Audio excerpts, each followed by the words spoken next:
All rise. The Supreme Court of Guam is non-session. The Honorable Chief Justice Robert J. Torres presiding. Good day, councils. You may be seated.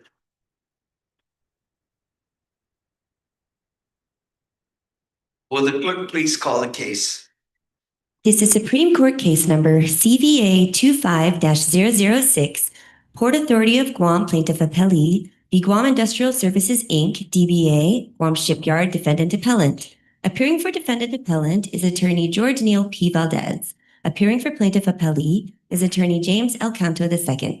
Panel members consist of Chief Justice Robert J. Torres, Associate Justice F. Philip Carbolito, and Associate Justice Catherine A. Merriman. Your Honor, Attorney Valdez reserves 10 minutes. Mr. Valdez, you may proceed. Thank you. Good morning, Chief Justice Torres. Justice Carbolito, Justice Merriman. Good morning. Increase the court, George Valdez, appearing for Guam Industrial Services, Inc. Can you hold the mic up a little? Also, so how's that, Your Honor? Doing business as Guam Shipyard. Your Honor, we are the appellant in this case. Our appeals based on basically twofold. First, we argue that the lower court erred when it denied our motion to dismiss the unlawful detainer complaint filed by the port. Secondly, we also argue that the lower court erred when it basically found in favor of the port on the unlawful detainer. So I'd like to emphasize first that all that was filed at the lower court was an unlawful detainer action, nothing else. And so as the Is a 12B6 motion to dismiss available in an unlawful detainer action? I would argue yes, and I've done that in the lower court where it was granted. Okay, so you're not disputing the ability to file a motion to dismiss because you were the one that filed it, right? That's correct, Your Honor. And I also, yes, Your Honor. Yeah, but is there a specific provision in Guam law? It's supposed to be a summary process, right? Yeah, well, Your Honor, without the ability to file a motion to dismiss, the defective complaint would pass through without any safeguards or defects in the complaint. It's too. Why would that be brought up in an answer? Well, if it's in an answer, then you go to the merits without being able to remedy the defects in the complaint. So I would assert or argue that 12B6 is necessary and is proper. And again, it's never been, to my experience, objected to as a motion, and it wasn't objected to in this case. Now, your motion to dismiss was filed the day after the answer was due, right? If I recall correctly, it was filed before the answer was due, but maybe a couple of days before, if I'm not mistaken. Yes, sir. So the motion to dismiss was, we argued that the complaint was defective and should have been dismissed because the law is clear. As for unlawful detainer, it is summary. It is a summary procedure, but you must comply with the requirements strictly or exactly. And our argument was that the complaint should have dismissed first because it sought not just the repossession of the premises based upon the expiration of the lease, but it also sought back rent. It was in the complaint. And so as such, Could they abandon that claim as they did in the court? The summons that went out was only focused on possession under 21-103A, correct? The complaint in terms of citing a statute cited that, but you can't ignore the rest of the complaint. It's in the complaint. They sought back rent, they sought the termination of a license, as well as repossession under 21-103A. And so if the court is going to inquire whether it can just be abandoned, well, that does away with the strict requirement of compliance.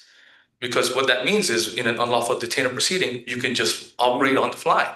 Yeah, well, what does strict compliance mean? Mr. Valdez, too. I mean, we need to balance that with the proper use of judicial resources. I mean, if initially the complaint contained these allegations of both possession and back rent, but during the course of the proceeding, when counsels realized that may be problems in seeking possession first and drops the claims for back rent, and the efficient use of judicial resources should also be taken into account rather than just a very technical reading of the pleading requirements. And what's the harm to your client? I mean, if they're not no longer pursuing back rent and they and as you assert, they must do that in a separate civil action. What's the harm to your client if that is dropped? And that's not the nature of the dispute. Well, the harm first is that, and it is what resulted in this case. It's our position that the case devolved into chaos because the court allowed so much leeway during the unlawful detainer motion hearing and the trial itself. And so the harm to my client is that because of how the court allowed the case to proceed, it allowed the court, it is our position, to use the unlawful detainer action to argue. But harm normally in an unlawful detainer action, you're going to show is that the court awarded attorney's fees, the court awarded damages, the court awarded costs. And in this particular case, the court narrowed the issue to the single issue of whether or not the port was entitled to possession of the premises as a result of terminating the lease. And so I think instead of creating confusion, it narrowed the issues so that the only issue before the court in a non-local detainer action is whether the port is entitled to possession of the premises. Well, it was stated in the complaint, and so we had to address it, and that was one of the basis for our motion to dismiss, which was it was improperly pled as an unlawful detainer because it sought both payment of rent, which was not compliant with the statute. There was no 5-day notice, and there was no But stated it's a 5-day notice required when they, under 21103A, the only issue is seeking possession. Your Honor, if they had only requested that, that's not what happened. And so because they But sought that's both, what ultimately happened, that they dropped the requests for back rent, any damages, and only sought possession. So while initially they have not been the case, and while, you know, you filing the motion to dismiss may have prompted some reconsideration of the pleading, your motion ultimately partially achieved its objective in terms of your client not being held in this summary proceeding for any potential damages. well, that's where I turn to what is the meaning of strict compliance, whether it is technical compliance, near perfect compliance, or does it mean it's a sliding scale? But- where you but can there abandon was- things on the fly. There was strict compliance for the A claim. Right? I would not concede that. Okay, why didn't they comply with the A provision of the statute? When they served the complaint, they served the summons that alleged 5 days that you were continuing in possession after the expiration of the term without the permission of the landlord. What else would they have been required to do to perfect their A claim? Well, our position is that the termination date of February 5th was erroneous. And that's rendered the big bottom line is, Your Honor, they assert that February 5th was the undisputed date the lease terminated. Our position is that that's incorrect. And it's our position that that's what Judge Brown found, was that the lease was extended, albeit by 1 month. And so if it's extended. So your allegation is once the judge found that the lease was extended, it rendered the Port Authority's notice to quit defective. Yes, because it asserts that as of February 5th, you're no longer permitted to be in the premises. However, if the lease is extended, how is it invalid when it's extended? How is the notice? So you were suggesting that the port had to go back and file a new summons with the new 5-day notice? Yes, Your Honor. But didn't Guam Shipyard ultimately receive an extended period of time to remain on the premises beyond February 5th? And was it given 43 days rather than just a regular 30 days? It was, the exact date was March 23rd. But even with that, there was no specific finding. The way we read the court's decisions was that it was extended and you'll vacate March 23rd. So the way we read it, the court extended the lease to March 5th, which would render the notice under 21103A invalid, because as of February 5th, the lease was not terminated. And so even though the court allowed. Sorry, you lost me there. maybe if you don't mind going through that again, you kind of lost me. So the court's decision found that the lease was extended to March 5th. And so our position is that because the lease was extended, the stated termination date of February 5th and the notice is erroneous. Guam Shipyard was lawfully on the premises after February 5th. And so even if the court allowed a time after March 5th, it doesn't negate the fact that the complaint was defective, the notices were defective. So your claim then is that your client is entitled to possession through April 5th. I mean, the client is can't be there indefinitely, so what is it that is being contended as to how long, this is a month-to-month lease that your client's on, so what is the contention that your client's making that it was entitled to? To remain on the premises through March 5th. Well, that's what happened. It remained on the premises through March 23rd. But again, that ignores the technical requirements of the statute. Yeah, but what about the that was finding. practical result? You said that your client, on the record here, that your client is entitled to be there through March 5th. Well, it ended up, your client stayed, I don't even know if your client's still there, but the judge had, it's stated that it could your client could remain on the premises through March 23rd. Just to clarify, the date of March 5th, I said is pursuant to the court's decision. We argued much further. And that's what my question is. What's the further? 8 months. Is what our position was. How is that? Why is that the case when you're on a month-to-month lease and there was a notice, 30-day notice to quit? Our argument was that the excess payment of rent extended the lease 8 months. That was our position. Yeah, but I thought that the statute provides that at the most it is the notice is provided after the lease terminates. At the most, your client is entitled to 30 days under whatever that statutory provision. Yes, Your Honor, and that appears to be what the lower court found.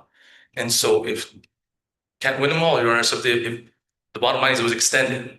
And so our argument is that since it was extended beyond the February 5th, that renders the unlawful detainer complaint effective.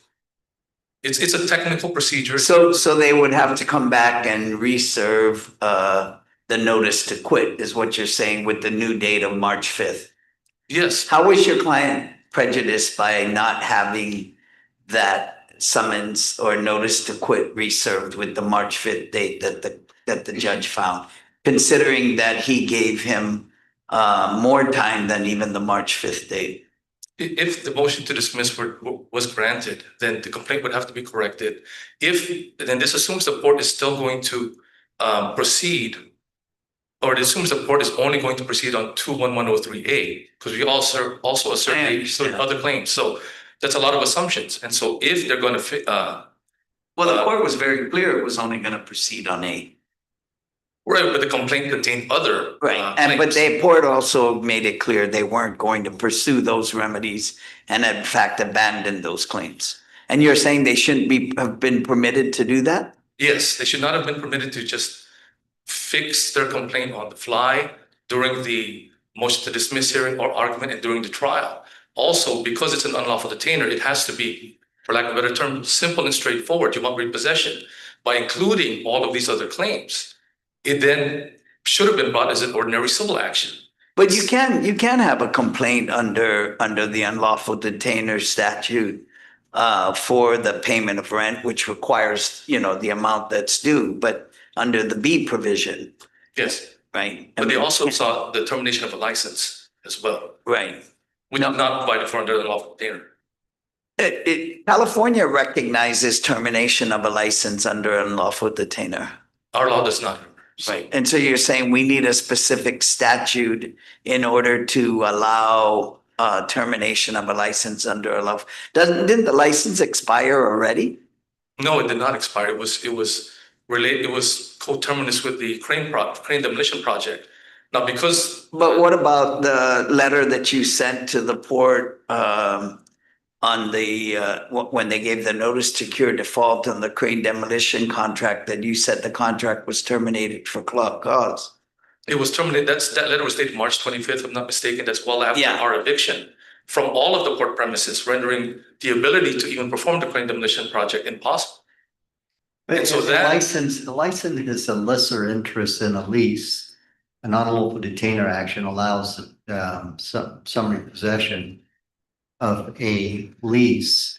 And what is the justification to distinguish with California precedent why a license cannot be terminated by an unlawful detainer action?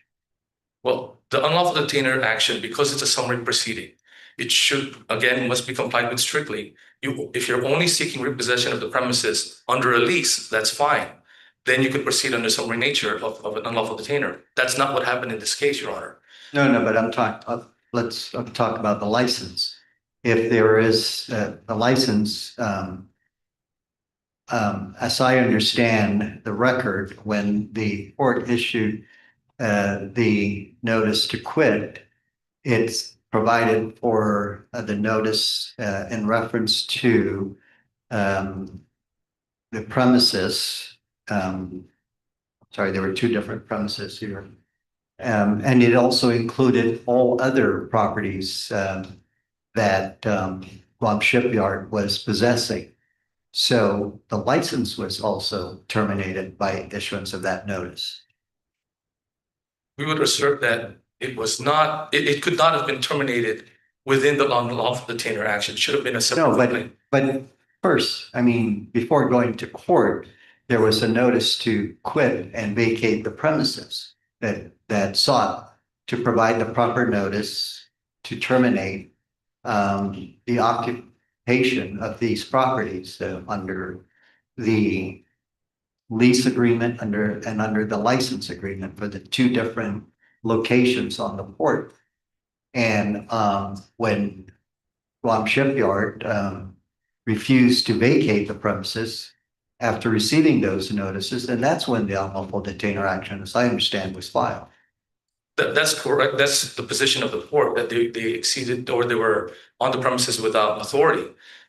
There are multiple properties, and our position is with respect to unlawful detainer, the leased premises are subject to that action, not the licensed premises. How would the license how can the license be terminated other than providing notice if it's a license agreement is at the will of the parties, in this case, the landlord, so long as if there is a notice requirement provided within the license agreement that it is complied with. So how else would it be terminated? It would be terminated in a separate action. If Well, the lease in this case required a 30-day notice. yeah, didn't the license agreement also say that they could, with or without cause on 30 days notice, terminate the license? And Yes, that's weren't stated you in the provided notice that the license was terminated? But it was just a question of possession? And so if in that case, Guam Shipyard was still on the premises, the licensed premises, after that expressed. After the 30-day And so period if you want to expired? evict them from a licensed premises, it's not via unlawful detainer. That's our position. Yeah, And yet the court allowed it, which we argue is error. What would be the procedure then to seek repossession of the licensed premises? Perhaps, depending on the facts, perhaps a breach of contract, damages, because license is a contract. aren't you a trespasser after the Our- license expires? Well, our argument would be on that case, we're not a trespasser because it's tied to the project, which as of February, the date of the eviction. Yeah, but it doesn't Still ongoing. matter because the license agreement was clear, the terms that it terminated with or without cause on 30 days notice. And so if going forward with this, if Guam Shipyard remained on the premise, which it did, just looking at the license itself, I would assert that the port would have to file a separate action as to that premises to assert how that was breached, in which case Guam Shipyard could make its arguments as to, well, this is tied to the completion of the crane project. Again, that should not have happened under unlawful detainer because it's not provided for under the law. And Judge Brown allowed it. Doesn't the unlawful detainer give you greater protection than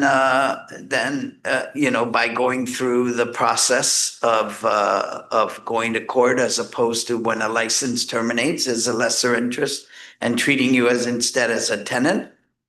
Greater protection for the tenant or for the? Yeah, for the tenant, because you have to go through the process as opposed to they actually went through the unlawful detainer process and, went through, going to court and getting, the court's permission to kick you out, as opposed to using self-help or saying that you're a trespasser. They basically went in, and used that as a basis to remove you. Isn't that provide a greater protection than a licensor would otherwise be entitled to? A licensee would otherwise? I would argue that the license has doesn't apply in lawful detainer. So this is a situation where it's not an issue. That contingent in my mind makes it sound like a license is a superior interest or the right to possession over a lease agreement, and that is not the case. I would assert that they're different. Yet, unlawful detainers 21103A deals with leases. It says property that's let to the tenant, not licensed. And a license is a contract, it's breach of contract. It's just different. I wouldn't say that one interest is superior to the other. It's just that if you want to terminate a license, you go one way. If you want to regain possession of property pursuant to a lease, you can proceed under unlawful detainer. And our position is you can mix your claims. You can have an unlawful detainer claim with other claims, but you can't have it proceed in the summary nature of unlawful detainer, which have to be narrowed to the remedies that are provided for in the statute. And that's it. You can't get any more if you want to go the summary route. And instead, what we argue happened was there was a lot of leeway that happened during the motion hearing and then the trial, and it was basically anything goes. So how was your client prejudiced as a result of proceeding in the manner that the court did, allowing the license to be included, going forward without the A? They gave you the opportunity to present evidence, right? There's nothing that the court prevented you from introducing. What defense, and even though the court may not have acted appropriately or may have made a mistake by not allowing you to file an answer, what defense would you have claimed if you were permitted to file an answer that would be outside of what you were able to present at the unlawful detainer hearing? Well, first, the harm to my client is that as a result of what occurred is they were prematurely evicted from all of the premises. And in such a manner that denied, we would argue, due process. This is a government agency taking away their... Why, you mean the judge allowed you to introduce evidence that would have been a defense to possession, right? Well, our argument is the evidence was presented during the motion and trial hearing, and the court's decision was in error. What would be a viable defense to a landlord's decision to not renew a month-to-month contract? Month-to-month lease?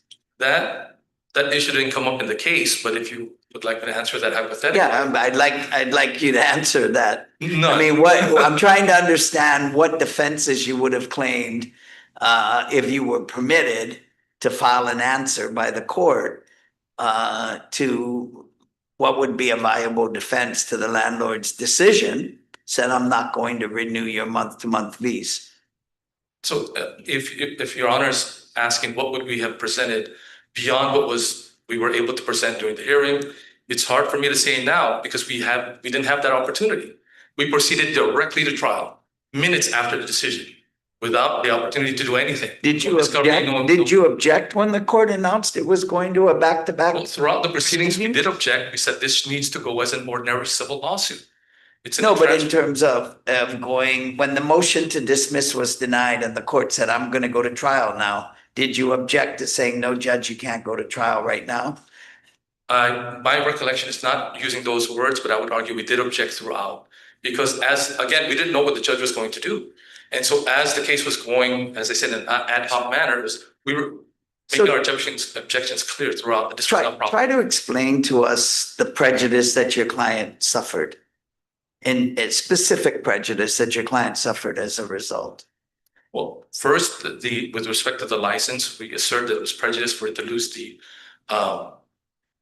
license in the unlawful detainer, so deprivation of its property interest. in Well, that property. the license terminated when the landlord gave you notice the license was terminated.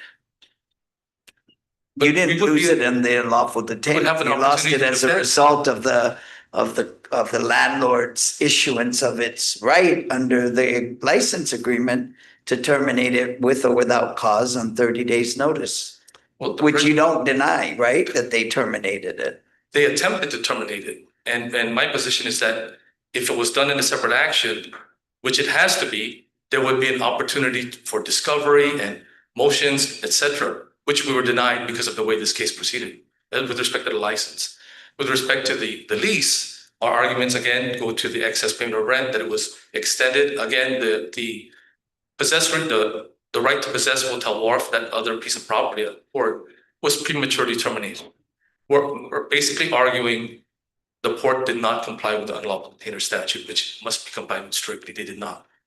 And the judge allowed it. We argue that's error. A lot of the issues we raised, in my opinion, are of first impression. I couldn't find any Guam case law on it, specifically with respect to the license, with respect to the commingling of claims in a summary proceeding. And we would assert to the detriment of Guam Shipyard. Right. You have 5 minutes remaining, Mr. Bob. Just to again repeat that the other part of our appeal was to the decision itself. We assert, despite what the court says, we did dispute that they met the requirements of the unlawful detainer. They again, the similar arguments that this was extended. February 5th was not the termination date. The payment of the excess rent. Judge Brown was in error when he found that there was an agreement to increase the rent. There was no evidence was presented. At best, there was evidence presented by the acting port GM, Mr. Munya, that it was unilaterally increased because of law, but that's not what the lease provides. Client still occupying the premises? My understanding is no, not today. Do you want to reserve any time for rebuttal, or you're going to use your entire time? I've reserved 10 minutes. Well, but we went over that, so that's why I said you had 5 minutes remaining. Uh, I'll give you 5 minutes on rebuttal. I would appreciate that if that's necessary. Thank you, Your Honor.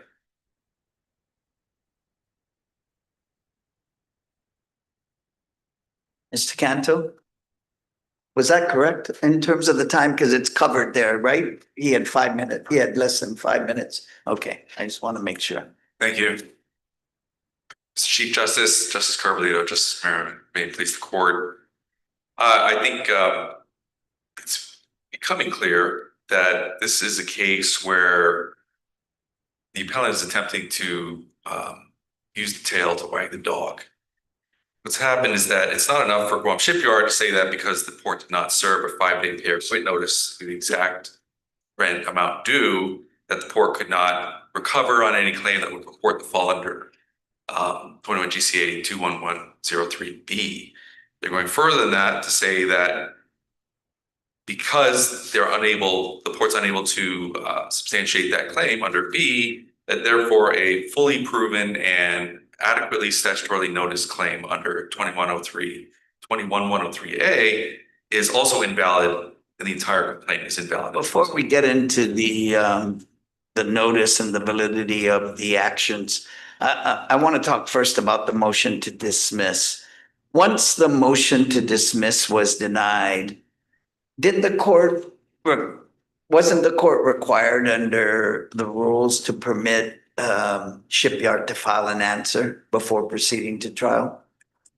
No, Your Honor, the summons gave them that opportunity. The summons says you have 7 days to file an answer.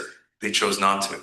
Doesn't the motion to dismiss extend the time for filing an answer? I don't think there's any precedent for that. It's questionable. I think as the court has already raised whether or not a 12B6 motion is an appropriate device to use as a pretrial measure in a summary proceeding that is unlawful detainer. But again, they went ahead and reiterated all the arguments that were already denied at the pretrial motion to dismiss. They reiterated them again on the trial on the merits on unlawful detainer. And I think as the court has already pointed out, they've had several opportunities to argue as to what defenses they would have raised had they been given the opportunity to answer. They didn't do that at the time of the trial and their objection. They did not do so at the motion to stay proceedings pending appeal. that they filed before the Superior Court, in which they were required to argue the likelihood of success on the merits of the appeal. They didn't bring that up. They didn't bring that up in that same motion to this court, and still cannot today. As Once- posed hypothetically, counsel said none. Once the court determined that the lease was extended, didn't that make the notice to quit defective? No, Your Honor. First of all, that would be retroactive and inequitable for that reason, because you can't reverse time. But that's, I But think, they seem to be saying you can't reverse time, but then serve the new notice to quit with the appropriate termination date. with all due respect, I believe that the court is misapprehending what the judge did in that case. It's clear from the record, there was examination of myself to say, Judge Brown said, what is the drop dead date that you need them out by? And I said, March 23rd. That's where that date came from. It wasn't pulled out of a hat. His judgment states that the notice and the proof by the court at trial made what was legally effective as the date of eviction as February 5th. All he did was to extend the execution of the judgment, essentially, by giving them more time to vacate the premises, something that he does normally for other residential tenants who are evicted. And we had no objection to that as long as we had the judgment. So the actual effective date was not an issue. It was a matter of getting a surrender of the premises. And for us, that drop dead date, realistically speaking, was March 23rd, which is why he allowed that. So it wasn't a legal finding that March 23rd was the effective date of No, eviction. but he made the determination that the lease was extended to at least March 5th. And the allegation is that the notice to pay rent or the notice to quit was dated February 5th and not the new date of March 5th. Well, the way that he worded the order actually was that even if I were to accept this argument, you'd be entitled to an extra month, which would put the date from February 5th to March 5th. But I think both Guam Shipyard and the trial court unfortunately misapprehended what 18 GCA 51105 actually says. It doesn't say that if you pay money in advance while you're still occupying the premises before termination of the lease, you can go ahead and extend the life of the lease beyond termination, but only maximum to 1 month. That's not what it says. 51105 is only a codification of the holdover tenancy doctrine. If you read it, what it actually says. And you're alleging there was no rent accepted after the February 5th termination. That's undisputed. There wasn't. And that's undisputed. It says after the expiration of the hiring, if the landlord accepts rent, then it is extended by whatever the period is of the tenancy prior. 1 month, no greater than 1 year. And that's really, if you sit down and read 51105, that's what it says. In the heat of things, in summary proceeding, I think the trial court judge misapprehended and adopted actually what was the misapprehension by Guam Shipyard as to the meaning of that statute. You don't bank overages and pay. So you think, so your argument is there was no extension and the notice to quit was effective and not defective because it had the appropriate date for termination. Absolutely, Your Honor. And then there was no adjudication on the issue of whether or not they had paid, quote, advance rent, as they characterized it, which would be the only thing that would trigger that misreading of 51105 to say they are entitled to an extra month. What about the license agreement and the unlawful detainer? California actually had to have a separate statutory provision for allowance of termination of a license using an unlawful detainer action. Actually, California Code of Civil Procedure 1161, which is the analog to our 21103, has it baked into their unlawful detainer statute. They have licensee or licensor listed among the various types of parties. Which our statute doesn't have. Our statute does not. Yeah. But in this case, Your Honor, it was actually belt and suspenders, as the court pointed out. The written license agreement, which by the way is not a contract, there's no mutual consideration. They came in on pursuant to a procurement bid to dismantle gantry cranes and said, can we use this area for a laydown and staging area? Court said, fine, but there was no payment for it. And there were certain conditions in that license agreement, which by the way, in terms of notice, the defense, the tenant brought the license agreement. So they were on notice that that was one of the properties for which they were being evicted from. And that's why it's Defense Exhibit 3. But part of what that license agreement says is, one, we can terminate this with or without cause with 30 days notice, which is what the December 20th, 2024 notice to quit was. because it lists the properties and they understood it to include that property, which is why they brought the license agreement to trial.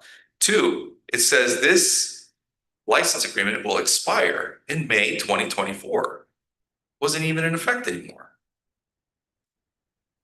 And three, like I said, well, if you look at it also, licenses are by nature revocable at will. Generally, we had an agreement, but we did stick to the stricture of that agreement. And it's not legally binding in essence because there's no mutual consideration to make it a contract. Now, whether it could be part of a UD process, Your Honor, again, belt and suspenders. It afforded them extra due process protections to be able to examine witnesses on it. And the question lingers. What process would anyone avail themselves of to evict someone, a licensee, from a license? If they stay after they go ahead and tell them we're revoking that license. If not the UD process, then what process?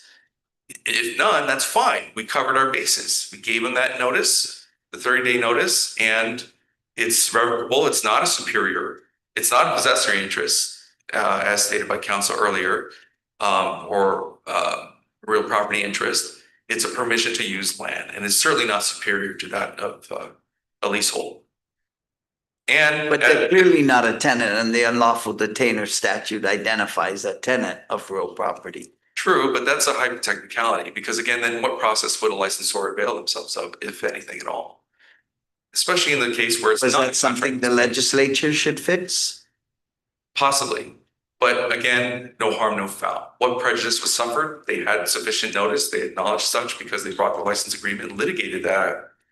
They didn't say, we're not going to litigate this during the UD, the unlawful detainer proceeding. It's not appropriate. They went ahead and did so. And only afterwards are complaining that somehow it caused the proceedings to devolve into chaos, which the transcript reveals is just simply not the case. Mr. Cantor, if the license is tied to the contract to dismantle the cranes, shouldn't it have been brought in an action regarding that breach of contract that Port was alleging and not in an unlawful detainer? No, Your Honor, because it occurred after the contract. There's no mutual consideration for it. It's simply a permission to use something additional to that contract. Was it acknowledged by the contract at all? But wasn't it a necessary part of the contract? No. That they be able to go to the crane? It was not, because it was not part of the bid that the port put out that we would offer this property. And they didn't say we can only perform this contract if we have this extra area when they submitted their bid in that procurement. They didn't do that. It was just something we had available. They wanted to see if they could use as a laydown area, and we let them do that. And as opposed to having a handshake and an oral agreement, we put down some restrictions in writing as to what their use would entail, the parameters of their ability to use that. So I don't believe it was necessary, nor is it anticipated by that agreement, the contract. Is a copy of the license in the excerpts? I didn't see it. It's Defense Exhibit 3. I believe it's the very last page of the excerpts of record that the appellant submitted. Appellant submitted, If okay. I'm not mistaken. I think I have the EFR. I'll find it. EFR 168.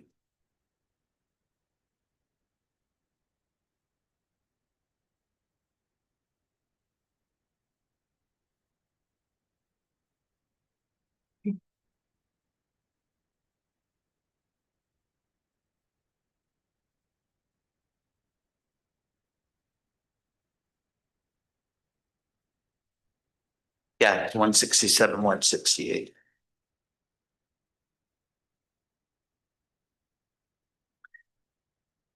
And Your Honor, regarding the strict compliance with the statute that the Archbishop of Guam versus GFG Corporation case stands for, in that case, it refers to the statute but only deals with facts that pertain to 21103B regarding pay or quit notice. And the facts there were that the landlord kept giving notices that sought collection of rent for greater than 1 year, which is not allowed under the statute.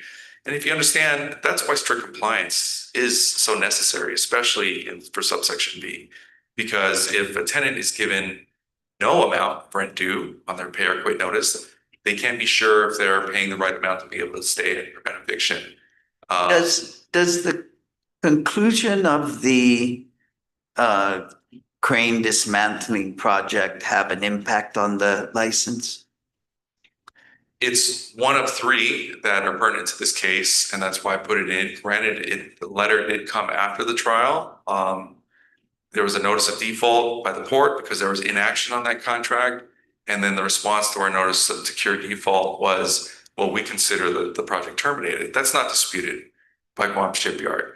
And that is an explicit provision in that license. It's hard to even call it an agreement, that licensure document, which says this is only tied, the purpose for which you may use this property is only to perform the contract that you have. And But if there's a dispute as to whether the project is concluded, I mean, I recognize the termination of May 31st, 2024. Right. But there's also the specific language that says at the conclusion, they'll return the allotted area back. But then you look to the provision that says we can terminate this with or without cause with 30 days notice. And that's exactly what the December 2024 notice to quit did. It referenced all other areas owned by the port, whether occupied with or without authorization. And that was understood. There was some correspondence in between then in the actual court case that acknowledged. And like I said, they brought Defense Exhibit 3 because they realized that was on the table and they were fully made aware of that fact. So the short answer, too late, is no, Your Honor. The conclusion of the project does not. Because the 30-day notice took Correct. care of that. If not the May 2024. And if there's any ambiguity given with the conclusion of the project language, I think the 30-day with or without cause termination notice would supersede. As noted, getting back to the Archbishop of Guam case, there was strict statutory compliance by the port in regards to 21103A. That's not disputed by Guam Shipyard. The notice was not disputed. It was acknowledged by the court to be statutorily sufficient and adequate. And we proved all the elements of our claim for 21103A surrender of premises at trial. That's what the notice, the 5-day notice, the second notice given after they refused to vacate at February 5th, cited 21103A. Nowhere in the complaint does it say 21103B. There was a plea in the alternative on the prayer for relief, which is perfectly allowable. And actually, the port was not required to abandon the claim, the alternative claim, because that's what a trial court's role is, to go ahead and grant on whatever cause of action for which are sufficiently proven at trial and deny those which are not, which would have been the case if we had not abandoned that claim.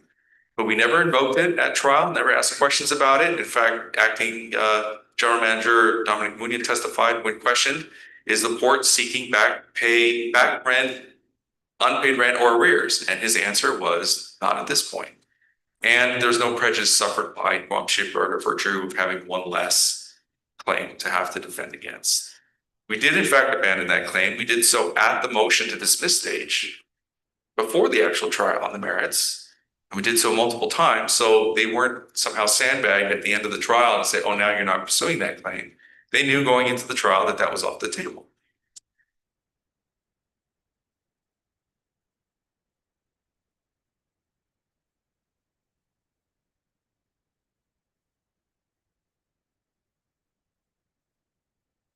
And Guam Civil Procedure Rule 8E2, I think, hits this case squarely on the nose, where it says, in pertinent part, a party may set forth 2 or more statements of a claim or defense, alternatively or hypothetically, either in one count or defense or in separate counts or defenses. When 2 or more statements are made in the alternative and one of them made independently would be sufficient, the pleading is not made insufficient by the insufficiency of one or more of the alternative statements. And that's exactly what happened here, notwithstanding the abandonment of that claim. And the court has affirmed Civil Procedure Rule 82 in Pizza 2 versus Macy's department stores.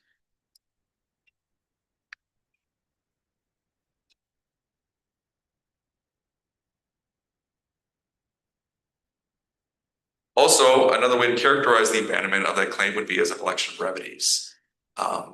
That's also an allowable device available to litigants, and one that this court has also acknowledged in case law. In Telecom Holdings case specifically, but that wasn't necessary because, again, we never invoked that alternative plea to begin with.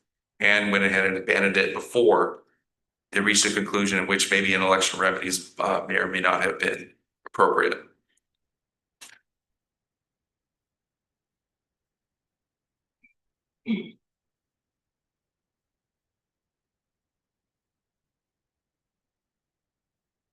I would note also the Guam shipyard in terms of not only mischaracterizing ATGCA 51105 as somehow being an ability to bank overages of advanced rent, as they characterize it. It was testified to by Ms. Ashland for Guam Shipyard at the trial that they would receive invoices with this increased rent payment over that of what was stated in the lease agreement, and they would pay it. They never stated anything. They never raised an issue. They never mentioned a single thing to the port about that. Now, that, first of all, Acting General Manager Munia testified at trial that it was a law that required us to increase the rent. And that, by the way, is Public Law 30-19.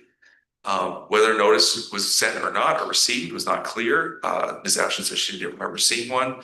But the fact that they didn't say anything in protest or even bring it up to the port, we believe constitutes an implied modification of the lease, if not a waiver on their part. By no means can it be something that they can sandbag us as landlord 7 years later and say, now we're allowed to cash in our banked overage to stay 8 more months. And certainly not pursuant to 18 GCA 51105, because that's not what that statute says at all. Again, it's just a codification of the holdover tenancy doctrine.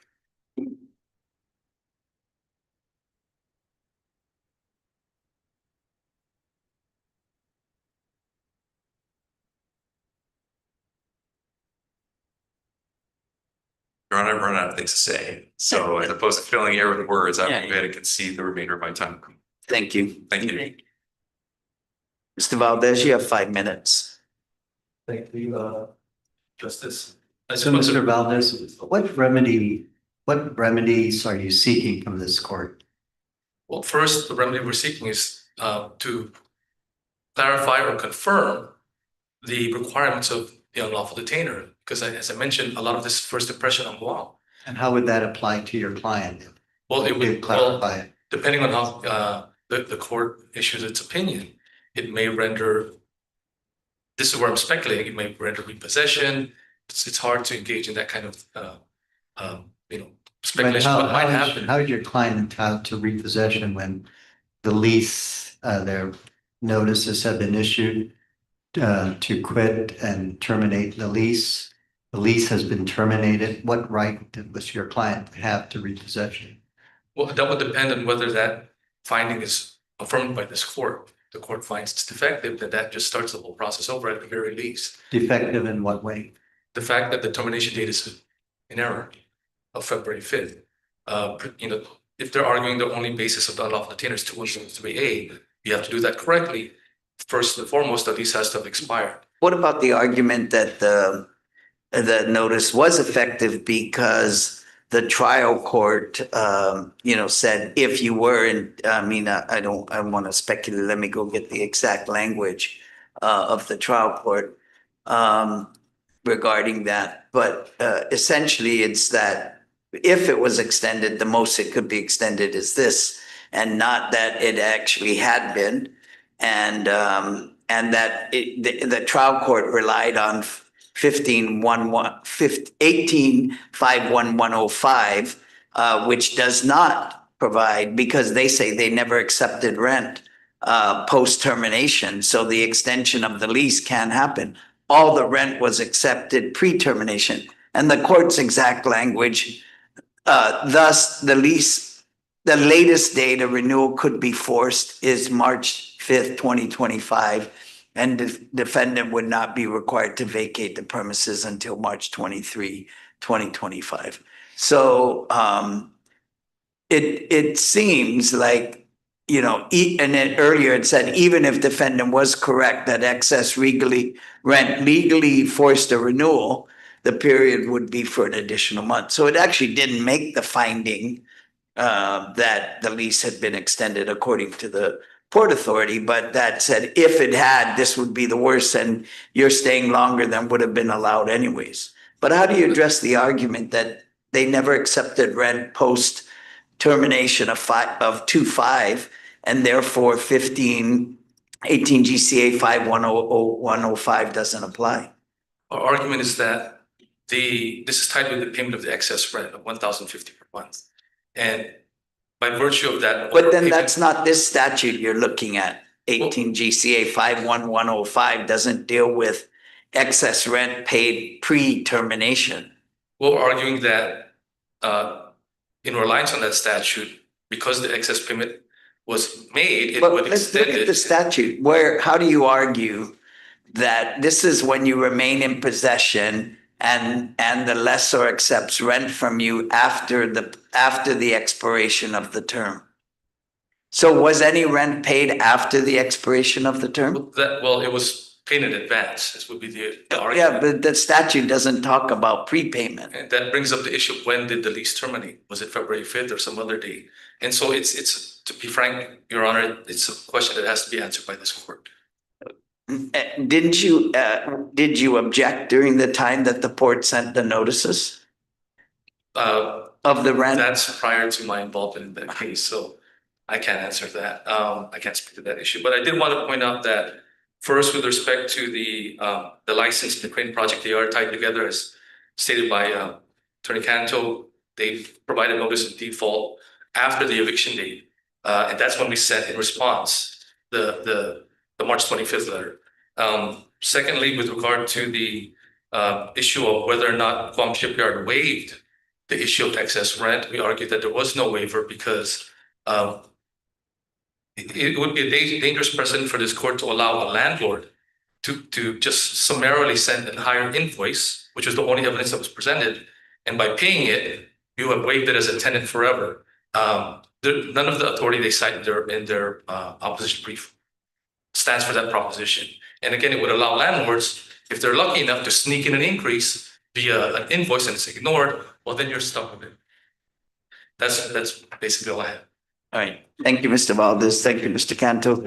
The court will take the matter under advisement, will issue written opinion, and will now stand adjourned. All right.